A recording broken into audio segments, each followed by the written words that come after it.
नमस्कार नमस्कार दोस्तों, हम लोग आ चुके हैं आज के और एक नए वीडियो पर। थ्योरम 8.8 से थ्योरम 8.8 से लिए हम लोग ये एक क्वाड्रिलेटरल है। एक क्वाड्रिलेटरल जिसका जो एक ऑपोजिट जो एक जोड़ा है ना, एक जोड़ा का जो ऑपोजिट साइड वो इक्वल और पैरेलल भी है, यानी ए बी जो पैरेलल है डी सी का, यानी एक जोड़ा हुआ है नहीं हुआ। हमें दो जोड़े हैं लेकिन हम लोग खाली एक ही जोड़ा कहा गया हमें, तो दोनों इक्वल भी और पैरेलल भी है। तो हम लोग क्या प्रूफ करें कि ए बी सी डी एक पैरेललोग्राम है। ठीक है, तो हम लोग यहाँ लेंगे पहले ट्राइंगल ए बी सी। उससे ट्राइंगल ए बी सी लेने से पहले हम लोग एक कंस्ट्रक्शन करेंगे, जॉइन ए सी। ए सी हम लोग ज्वाइन करेंगे, तो जो हम लोग ए सी ज्वाइन कर दिए, हम लोग अभी क्या करेंगे, प्रूफ में जाएंगे। पहले प्रूफ में जाएंगे, हम लिखेंगे हम लोग ट्राइंगल ए बी सी और ए डी सी। ठीक है, ये दो ट्राइंगल लेंगे हम लोग। अभी A B equal to D C common side, sorry given A C equal to A C दोनों में पढ़ रहे हैं कॉमन साइड। अब यहाँ देख सकते हैं एंगल 1 इक्वल टू एंगल 2, ये कैसे, अल्टरनेट एंगल। अल्टरनेट एंगल कैसे बना अब ये, क्योंकि हम लोग देख सकते हैं कि ए बी जो है पैरेलल सी डी का। मान लीजिए कि ये लाइन है दो, ये दोनों पैरेलल है, ये ए बी है और ये सी डी है, और यहाँ से ट्रांसवर्सल गुजर रहा है, उसका नाम है ए सी। ठीक है, वो ऐसी एक एंगल इस तरह से बना रहा है, एक इस तरह से एंगल बना रहा है, एक इस तरह से एंगल बना रहा है। ठीक है, तो वो दोनों एंगल क्या हो जाता है, नहीं कि वो दोनों एंगल को हम लोग कहते हैं अल्टरनेट एंगल, और वो दोनों एक दूसरे पे इक्वल रहता है। ठीक है, तो इस तरह से एंगल 1 इक्वल टू एंगल 2 हो जाएगा अल्टरनेट एंगल। रीज़न भी लिखते हैं हम लोग alternate angle because A B parallel C D and transversal A C का ट्रांसवर्सल का बस से ये अल्टरनेट एंगल बन चुका है। अब तीन तो चीज़ मिल गया हम लोग को, तो ट्राइंगल ये कॉन्ग्रुएंट हो चुका है by side angle side rule. Side angle हम लोग इस साइड एंगल साइड वाला लिखते हैं। हम लोग क्या करेंगे, A D equal to B C करेंगे। A D equal to B C किस लिए, क्योंकि हम लोग अगर पैरेललोग्राम प्रूफ करना है ना इसको, तो हम लोग को ए डी को बी सी के बराबर दिखाना पड़ेगा और ए डी को बी सी के पैरेलल भी करना पड़ेगा।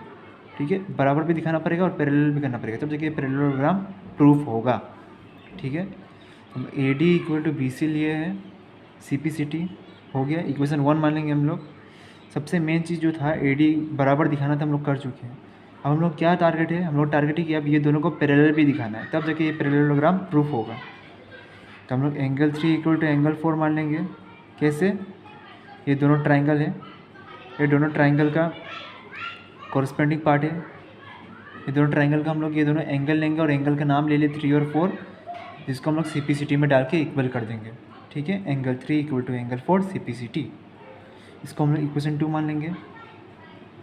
और ये और जो ये एंगल है अल्टरनेट एंगल भी है। अल्टरनेट एंगल कैसे है, देख सकते हैं, ये यहाँ में एक एंगल है और यहाँ में एक एंगल है, अल्टरनेट एंगल है या नहीं, तो ये एक अल्टरनेट एंगल भी है, अल्टरनेट एंगल भी है। तो क्या हो जाएगा, also this angles are alternate, इसको हम लोग इक्वेशन 3 मान लेंगे।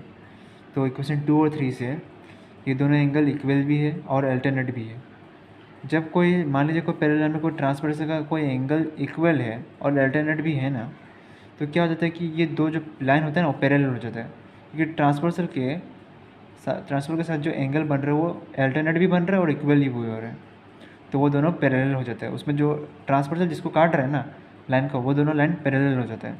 तो ए डी जो है हमें किसको काट रहे हैं, ए डी को काट रहे हैं ना, ऐसी, तो A D parallel B C हो गया। ठीक है, इसको इक्वेशन 4 मान लेंगे।